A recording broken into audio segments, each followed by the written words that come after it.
안녕하세요. 장준호 교수입니다. 오늘부터 열린민주주의 교실 공감은 민주시민교육과 시민성을 주제로 진행될 텐데요. 첫 주제, 기후변화입니다.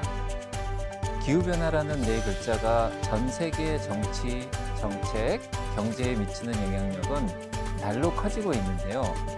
우리의 미래를 위해 더 이상 미뤄둘 수 없는 과제인 기후변화를 주제로 민주시민교육의 지향점과 시민성의 미래를 살펴보도록 하겠습니다. 열린 민주주의 교실 공감, 지금 시작합니다.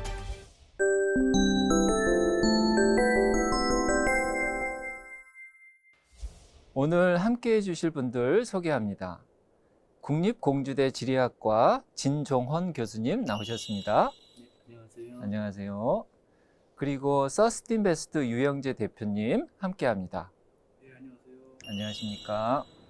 그리고 한국기후변화연구원 기후정책연구실 박수진 박사님 모셨습니다. 네, 안녕하십니까. 네, 반갑습니다. 반갑습니다. 기후변화라고 하면 저는 대표적으로 생각나는 인물이 있는데요. 최근 들어서 그 스웨덴의 이제 툰베리 또 이렇게 저는 굉장히 강렬하게 이렇게 최근에 이렇게 느꼈는데요. 어쨌든 그 툰베리가 유엔에서 이렇게 연설을 할 때 보면은 그 안에 얼마나 이게 심각한 건지, 기후변화가 심각한 건지 그 자신의 모든 어떤 그 감정을 담아내면서 이렇게 얘기하는 걸 보고 정말 이게 우리가 우리 세대뿐만이 아니라 다음 세대를 위해서도 이 기후변화 문제는 우리가 지금 세대가 해결해야 될 문제다. 이렇게 생각을 했었던 것 같습니다. This is all wrong. I shouldn't be up here. I should be back in school on the other side of the ocean. People are suffering. People are dying. Entire ecosystems are collapsing.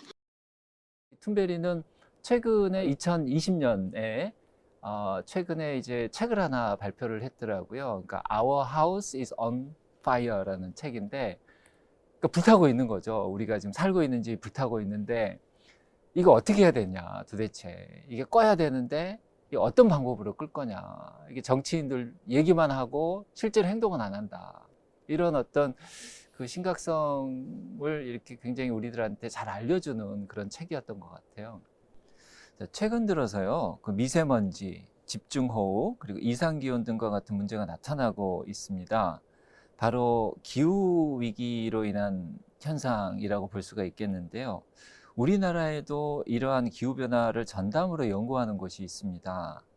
한국기후변화연구원 박수진 박사님께 한번 지금 현재 기후변화의 어떤 심각성이랄까요? 얼마나 우리가 경각심을 가져야 될까요? 많으신 분들이 기후변화 하면은 매스컴에서 이제 북극을 연상하고 있는데요. 북극곰을 연상하고 있는데, 실질적으로 이 기후변화는 북극에서만 발생하는 것은 아니고 전 지구적으로 좀 발생하고 있다고 보는 것이 맞고요. 그래서 예로 말씀을 드리면 지금 북극해 해빙이 한 2010년대 이전에 한 300만 제곱킬로미터 정도가 좀 감소를 했습니다. 그리고 2019년이죠. 2019년도에 시베리아 지역에 약 8만 정상적으로 보면 약 8만 년 만에 나타나는 폭염이 2019년도에 시베리아 지역에 38도가 넘는 폭염이 나타났고요. 그리고 또 우리나라로 잠깐 이제 방향을 좀 바꿔보면은 우리나라에도 좀 심각한 영향을 좀 주고 있다라고 좀 말씀을 드리겠습니다. 그래서 최근 3년 동안만 좀 놓고 보고 말씀을 드려도요. 최근 30년 동안에 지금 해수면의 온도가 한 1년에 한 3mm씩 정도가 좀 상승을 하고 있습니다. 그리고 이로 인해서 이런 기후변화에 의해서 이상기후 현상들이 자주 나타나고 있는데요. 예로 말씀을 드리면 2018년도에 우리가 최악의 폭염을 겪었죠. 그래서 약 한 달 동안에 25일 정도의 폭염을 겪었고요. 그 다음에 강원도 홍천 지역에 41도를 기록하는 약간 기상 관측 사상 이래 최고의 온도를 기록하는 41도 정도를 기록을 했고요. 그 다음에 사회나 경제, 환경적 측면에서 좀 많이 피해를 좀 보고 있다라고 또 말씀을 드리고 해서 이러한 좀 극한 기후의 현상들이 자주 나타나면은 그 어떤 그 지구의 시스템을 좀 붕괴시킬 수 있다라고 좀 말씀을 드릴 수 있겠습니다.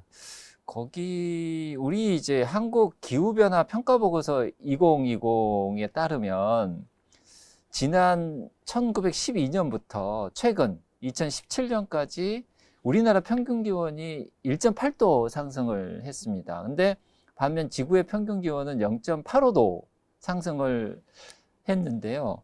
우리나라 이 온도 상승이 굉장히 빨라요. 전 지구적 차원보다. 그게 이유가 있을까요? 지리적 위치를 좀 들 수가 있습니다. 그래서 우리가 그 지금 교수님께서 말씀하신 것처럼 우리 인간은 지난 100년 동안에 1.8도씨를 변화를 시킨 거죠. 이제 그 이유가 이제 그 자연적인 요인과 인위적인 요인을 지금 말씀을 드릴 수가 있는데, 먼저 그 인위적인 요인을 말씀드리면 그 2차 산업혁명 이후에 탄소의 발생량이 증가가 됩니다.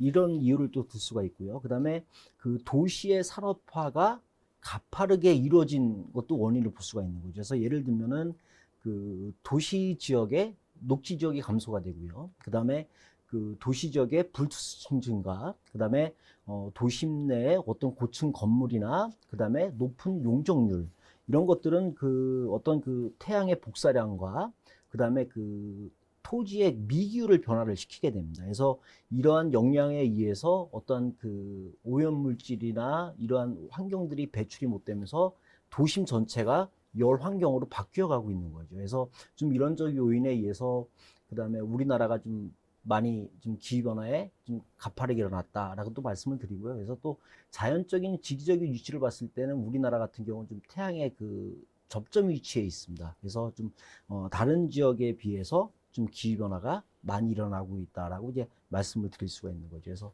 아, 그렇습니까? 유 대표님, 이게 우리나라가 지금 그 기온 상승이 굉장히 심각한 상황이고, 이제 겨울의 일수도 좀 줄어들고, 오히려 이제 그 폭염이 이렇게 증가하는 그런 추세에 있고, 다른 어떤 지구촌의 모습과 비교해 봤을 때도 굉장히 심각한 수준인 것 같아요. 근데 경제 활동과 관련해서 우리 어떤 경제 생활의 패턴이 이런 우리나라라는 어떤 그 지역에서 이런 기후변화를 일으킨 원인을 한번 경제적인 차원에서 짚어볼 수가 있을까요?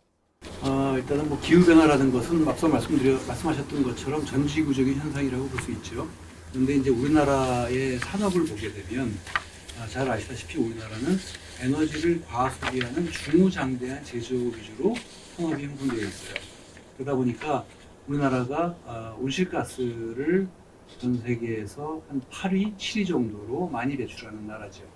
그러면서 봤을 때는 뭐 우리나라의 지금 기온 상승이 전 지구적인 기온 상승보다 높다는 것이 비단 뭐 우리나라가 배출한 것만 가지고 영향을 받지는 않았겠지만 어쨌든 그런 측면도 한 그 원인으로 작용하지 않았나 생각합니다.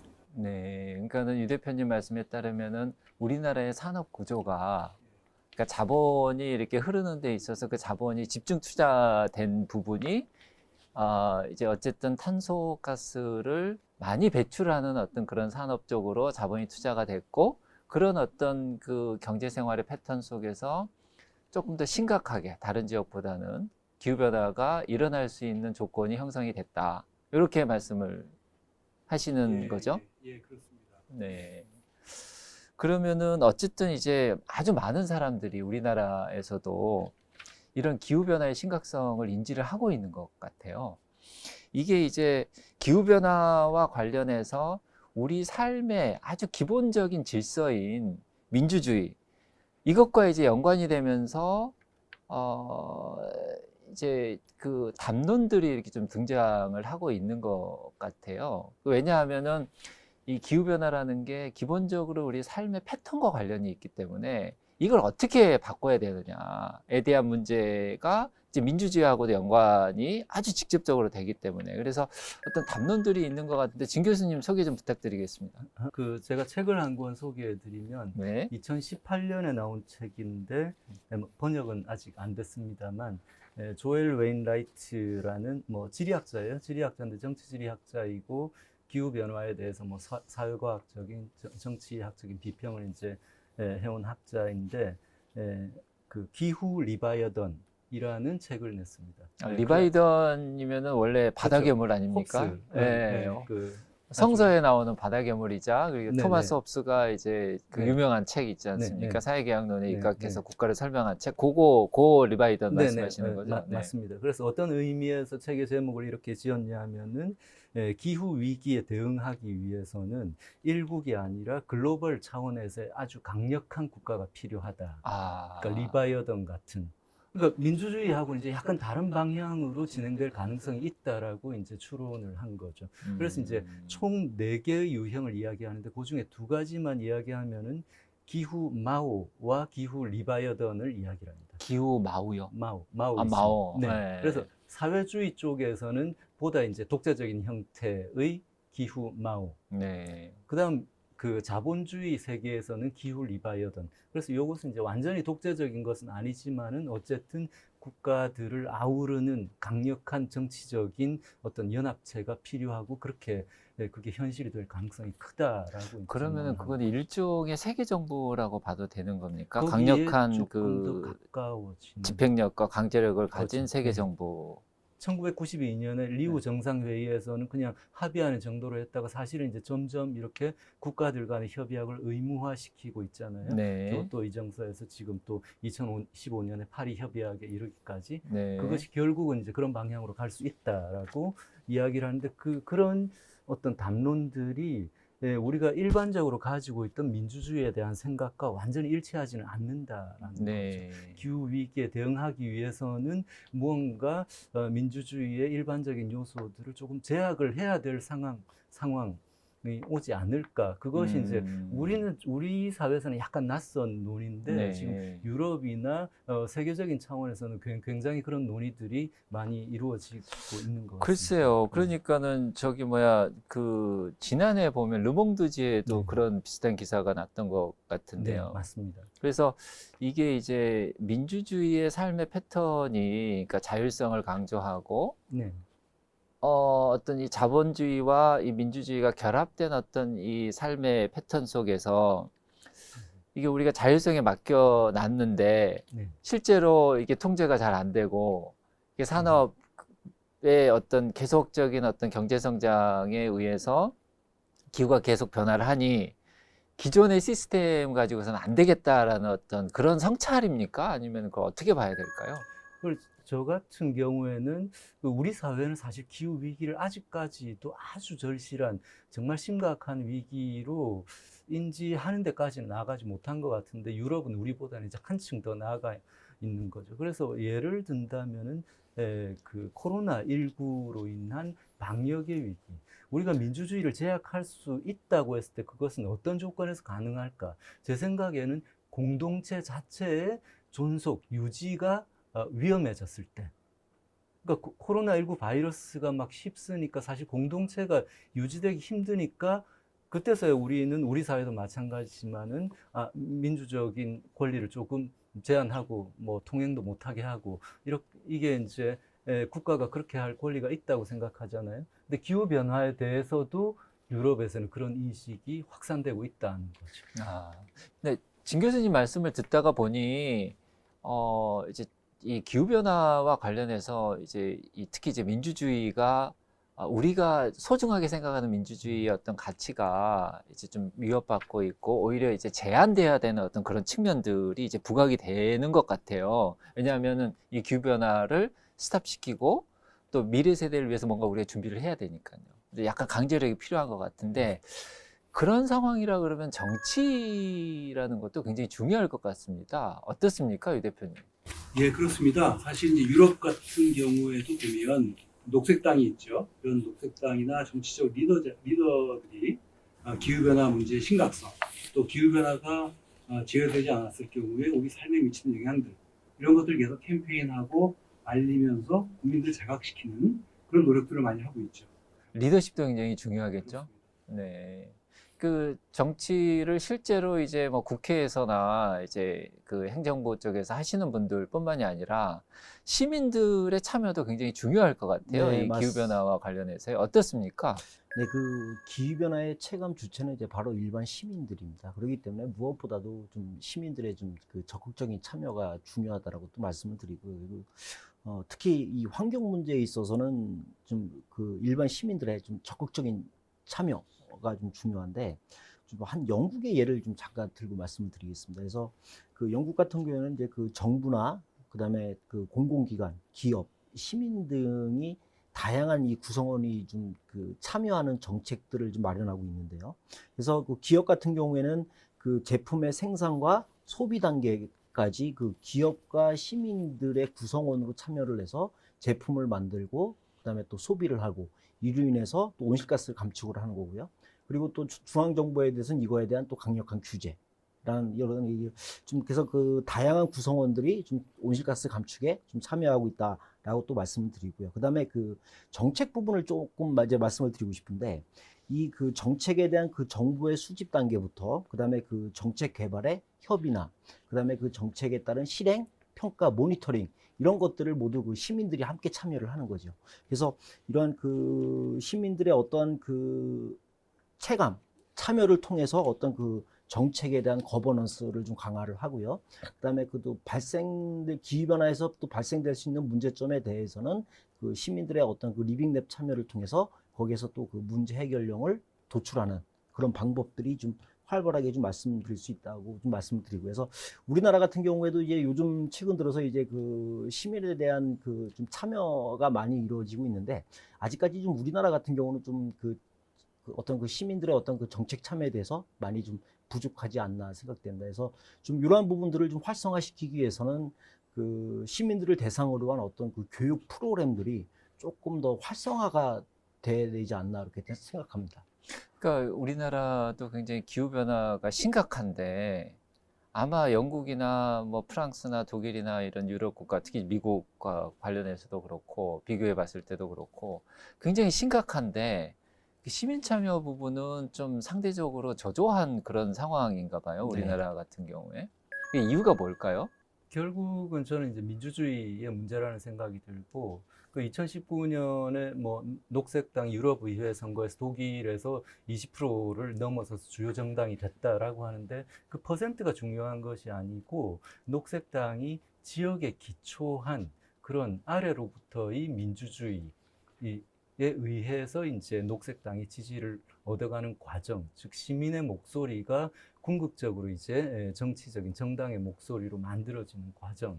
그것이 중요한데 우리 민주주의는 아직도 이제 지역에 기초한 민주주의를 실현하기 위해서는 넘어야 될 산이 많고, 근데 이 기후 변화의 대응이라는 것 자체를 그런 방식으로 민주주의를 심화시킬 수 있는 계기로 생각해 볼 수 있지 않을까라고 생각을 하는 거죠. 네, 아주 좋은 말씀이신 것 같아요. 그러니까 어쨌든 이 정치력의 집결, 그러니까는 그 우리가 보통 시민들이 이게 심각하다.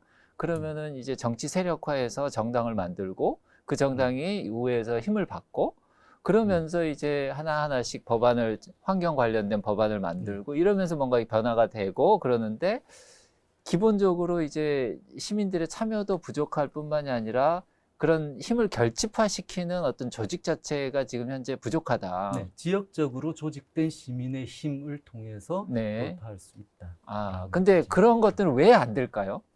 우리는 사실 이제 민주와 민주주의를 보면은 사실 이제 국가적인 차원에서의 민주주의는 상당히 많이 발전해 나가고 있는데 지역으로 내려갈수록 오히려 옛날의 모습이 많이 남아 있잖아요. 근데 민주주의가 아래로부터 뭐 이렇게 우리 자체 토양에서 발전해 왔다기보다는 외부로부터 이식된 제도라서 뭐 근본적으로는 그런 측면이 있을 텐데 어쨌거나 지역에서 민주적인 실험을 해야 되는 그런 상황이고 기후 변화에 대한 대응을 이제 그 문제와 같이 결합시킨다면은 우리가 원하는 답을 찾을 수 있지 않을까. 아까 제가 말씀드렸다시피 이것은 새로운 기후 변화에 대응하는 인프라는 사회적 경제가 중심이 되어야 되고 그것은 지역에 기초한 시민 참여가 이루어지는 새로운 경제 체제가 아닐까. 네, 그 새로운 어떤 경제 체제도 좀 필요하다라는 어떤 말씀을 해주셨는데 어쨌든 정치적인 맥락에서의 어떤 시민의 참여가 굉장히 저조한 상황인데 그거를 끌어올려야 되는 측면도 있고 그리고 경제 생활에 있어서도 어떤 패턴이나 또 어떤 그동안에 우리가 만들어왔던 기본 질서, 경제의 기본 질서도 뭔가 변해야 되는 그런 측면도 있는 거죠. 그래서 저희가 이제 이 정치적인 부분과 시민의 참여 부분을 좀 얘기를 해봤는데 좀 시각을 바꿔서 경제 분야로 좀 얘기를 좀 해보는 게 좋을 것 같습니다. 이제 우리 정부에서 보면 최근에 이제 2050 탄소 중립 추진 전략을 세웠어요. 그래서 이 탄소 순 배출량을 0으로 만들겠다 이런 굉장히 좋은 계획을 세웠는데 어쨌든 이 민간 기업에서도 여기에 대해서 관심이 되게 많을 것 같아요. 어떻게 생각하십니까? 민간 기업은 어떻게 해야 되는 겁니까? 최근에 이제 뭐 정부에서도 조금 전에 말씀하셨던 탄소 중립 얘기하고 또 에너지 전환 문제 이런 것들 굉장히 강조하고 있죠. 그렇기 때문에 민간 기업들 입장에서는 결국은 이제 기업이 성장하고 발전하려면 적절한 타이밍에 원하는 만큼의 자본을 잘 유치하는 것이 굉장히 중요하겠죠. 기후변화와 관련된 어떤 기회적인 측면을 한 축으로 보고 또 다른 축으로는 기업은 이제 생산 공정 과정에서 어쩔 수 없이 에너지를 사용하게 되고 그런 과정에서는 이제 온실가스를 배출하게 되죠. 최근에 얘기 나고 있는 풍력 발전이라든가 또 무슨 태양광이라든가 전기차, 수소, 2차 전지 이런 것들이 어떻게 보면 기후변화에 친화적인 그런 어떤 인더스트리라고 볼 수 있겠죠. 그런 섹터에서 뭔가 기회를 찾고 또 그런 쪽에서 뭔가 어떤 새로운 성장 동력을 찾아 나가려고 노력이 굉장히 중요할 것 같고요. 네. 어쨌든 저희의 어떤 산업 구조에 대한 굉장히 많은 변화가 요청되는 그런 상황이네요. 코로나가 왜 터졌느냐를 보면서 이제 투자업계 쪽에서도 우리 지난 300년 동안 우리가 생산하고 소비하고 돈을 투여했던 그런 방식, 그 패러다임을 한번 좀 반성할 볼 필요가 있지 않겠냐라는 자성이 있었는데 그 중에 하나가 이제 화석연료 기반의 어떤 경제에서 이제는 재생에너지 기반 혹은 기후 친화적인 그런 에너지 쪽으로 경제가 바뀌어져 나가야 되겠다라는 어떤 코로나를 통해서 그런 논의들이 많이 이루어졌고요. 그러면은 정리를 해보자고 하면 어쨌든 투자 업계에서도 그동안의 어떤 투자의 관행들을 성찰하고 이 기후 변화로 인해서 성찰하고 어떤 패턴을 지금 현재 바꾸고 있다. 조금 더 저희들이 논의를 좀 해본다라는 차원에서 어쨌든 이제 경제계, 투자계뿐만이 아니라 이게 이제 우리의 민주주의에도 이렇게 기후 변화가 영향을 이렇게 쭉 미치고 있고 그래서 어쨌든 전반적으로 우리의 생활의 어떤 구석구석까지 이 기후 변화가 굉장히 많은 영향을 미치고 있는 것 같습니다. 자, 그런데 어쨌든 이 생태계 변화가 심각하고요. 그래서 이거 어떻습니까? 이게 지금 시민들이 가장 관심을 가져야 할 부분은 어떤 부분일까요? 지난 100년 동안에 1.8도씨가 변했는데 그게 과연 어느 정도의 영향인가를 놓고 좀 말씀을 드리면은 사람의 좀 체온을 놓고 좀 말씀을 드리겠습니다. 그래서 우리 정상적인 체온이 한 36도 정도가 되거든요. 근데 1도 정상 체온에서 1도에서 2도씨 정도가 올라가면은 사람의 어떤 이상 징후들이 나타나거든요. 열이 난다거나 몸이 의식이 춥다거나 그렇기 때문에 이러한 어떤 평균 기온 상승에 따라서는 이제 어떤 이 극한 기후의 현상들이 자주 나타난다고 볼 수가 있습니다. 그래서 이런 극한 기후의 현상들이 자주 나타나게 되면 일단 첫째적으로 재난재해의 발생 빈도가 커지게 되죠.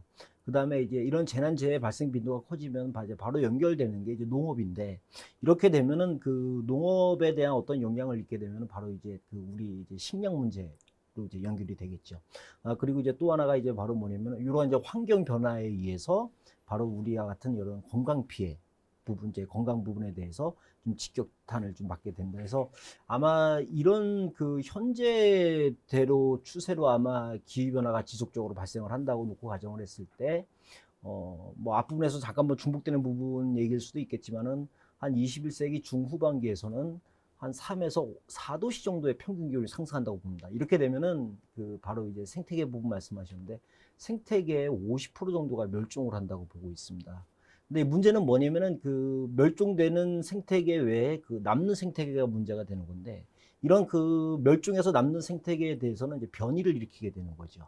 이런 부분들이 이제 그 변이를 일으키기 때문에 어떤 그 지구 생태계의 이제 근본적인 다 질서가 파괴가 되는 거고, 또 이렇다 보면은 그 우리가 그 지구에서 회복할 수 있는 능력이 떨어지게 되는 겁니다. 그러면 이제 결론적으로 이제 지구들의 모든 시스템들이 다 붕괴가 될 수 있다라고 또 이제 말씀드리고 해서 현재 지금 뭐 지구의 지금 지구 온난화의 가장 큰 문제가 지금 그 탄소, 온실가스가 지금 대두되고 있는데, 과연 그럼 우리가 지금 그 온실가스를 지금 그 제로로 만든다고 하면 과연 기후 변화는 일어나지 않을까 이렇게 보고 있는데, 아마 그 현재 대기 중에 그 퍼져 있는 그 어떤 온실가스에 의해서 좀 21세기 중반까지는 뭐 기후 변화가 일어난다고 보고 있습니다. 그래서 좀 이러한 부분에 우리가 좀 적극적으로 대응하기 위해서는 아까 이제 대응 부분을 말씀을 하셨는데, 이런 그 대응 부분에 대해서도 뭐 탄소 저감, 온실가스를 감축하는 방법이 있고요.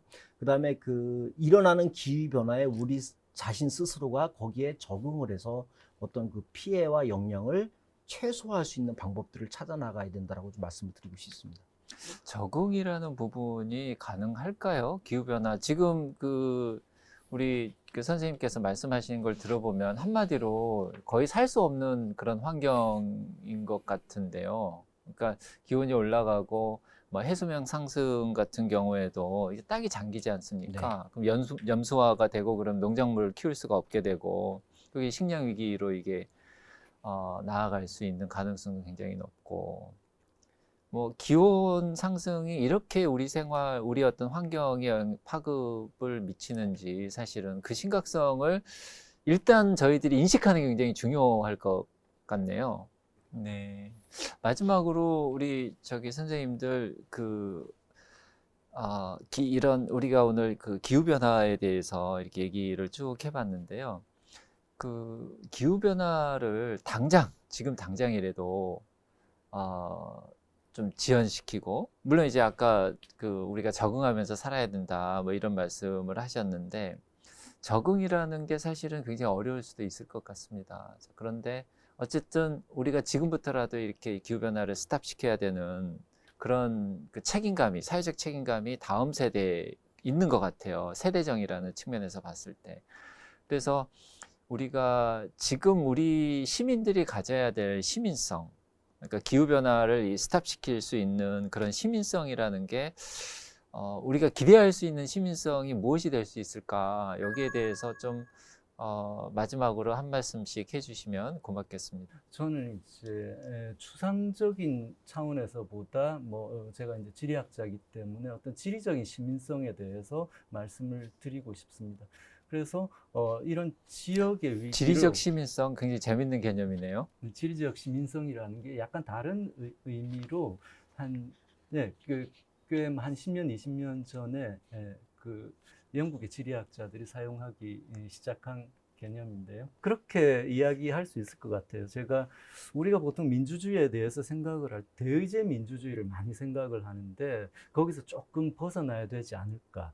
대의제 민주주의에서 벗어나서 실제로 시민이 참여하는 민주주의. 근데 시민이 참여하는 민주주의를 생각하면 이것의 기초는 지역이거든요. 지역에서부터 작은 단위일수록 실제로 참여 민주주의가 가능해지거든요. 그래서 이 기후 변화에 대응해서 사회 시스템을, 제도를 바꾸어 나가는 그런 거대한 실험이 필요한데, 거대한 실험이지만 작은 실험에서부터, 지역에서 시민이 참여하는 모델을 통해서 협동조합과 사회적 경제를 통해서 말씀하신 그런 시민성을, 기후변화 시대에 알맞는 시민성을 조금씩 구체화시켜 나갈 수 있지 않을까, 그런 생각을 합니다.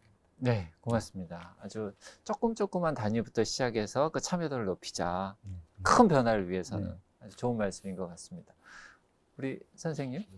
많은 분들이 기후변화에 체감하고 있고 중요하다라고는 인식을 하고 있지만은, 여기에 우리가 어떻게 대응을 해야 될지는 모르는 분들이 많거든요. 그래서 이러한 좀 그런 그 어떤 이러한 그 교육, 자발적인 좀 교육의 형태를 통해서 시민들의 좀 참여를 이끌어 낸다고 하면은, 아마 지금 이 기후변화, 위기의 기후변화가 우리에게 하나의 어떤 그 기회로 다가올 수 있다라고 좀 말씀을 드리고 싶습니다. 네. 하나의 어떤 새로운 생활, 그러니까 환경을 소중히 생각하고 그 환경 내에서 우리의 생명을 지킬 수 있는 새로운 생활 패턴으로의 전환, 뭐 이런 네. 것도 가능하다. 네. 그런 걸 위한 하나의 기회가 될 수 있겠다. 네. 이런 말씀이신 것 같습니다. 우리 유 대표님. 영국의 이제 존 웨슬리라는 사람이 1760년도에 다음과 같은 말을 하게 됩니다. 돈을 마음껏 벌어라. 돈 버는 건 결코 죄가 아니다. 그렇지만 내 양심을 속이면서는 벌지 말고, 내 이웃의 건강을 훼손하면서는 벌지 말고, 또 내 이웃의 돈을 피해를 입히면서는, 재산을 피해를 입히면서는 벌지 말고, 마지막으로는 이 땅 지구 환경을 훼손하면서는 벌지 말고, 이런 유명한 말을 하게 됩니다. 돈이라는 것은 우리가 어디다가 그 제품을 소비하느냐에 따라서, 또 어떻게 투자하느냐에 따라서 기업은 굉장히 민감할 수밖에 없는 것이죠. 그러니까 투자에 있어서의 시민의식이라는 것은 진짜 친환경 경영을 하고, 또 기후변화에 친화적인 어떤 제품이나 서비스를 하는 그런 기업들을 찾아서 투자를 하면 기업들은 당연히 그 방향으로 움직일 수밖에 없어요. 그래서 이러한 것들이 투자의 시민의식이 아닌가라는 말씀을 좀 드리고 싶습니다. 네. 어쨌든 이 기업들뿐만이 아니라 시민들도 요즘에는 기후변화에 대처한 새로운 행동을 하는 것, 이거를 하나의 조건 없는 정언명령으로 좀 받아들이고 있는 것 같아요. 우리가 무조건 해야 된다, 이거는 꼭 해야 된다라는. 그래서 웬만하면 기업들이 이제 안 움직일 것 같은데, 기업들까지 지금 현재 움직이고 있다고 하니 지금 굉장히 희망이 좀 보이기는 합니다. 그래서 어쨌든 말씀해 주신 것처럼 그 지역에서의 에너지 전환, 그리고 그 풀뿌리의 어떤 지역 운동, 요게 이제 중심이 돼서 우리의 어떤 시민성 부분이, 시민적 어떤 참여가 그 안에서 이루어질 때 어떤 그 조금조금한 변화가 모여서 이제 크게 우리가 이제 이 기후변화에 대처할 수 있는 그런 어떤 큰 정책들도 나오게 되고, 변화도 만들게 되고,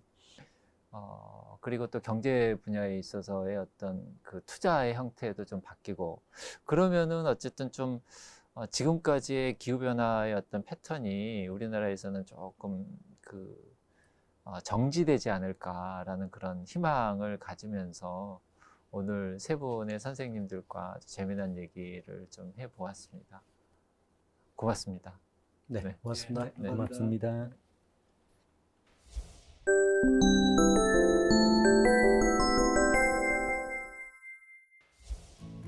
지금까지 기후변화를 주제로 이야기해 보았습니다. 바로 우리 앞에 닥친 심각한 미래가 예견되고 있습니다. 공동체의 논의와 합의가 어느 때보다 필요한 시점입니다. 민주시민의 지성과 실천이 기후위기 앞에서 적극적으로 발휘되기를 바랍니다. 지금까지 열린민주주의 교실 본감 함께해 주셔서 감사합니다.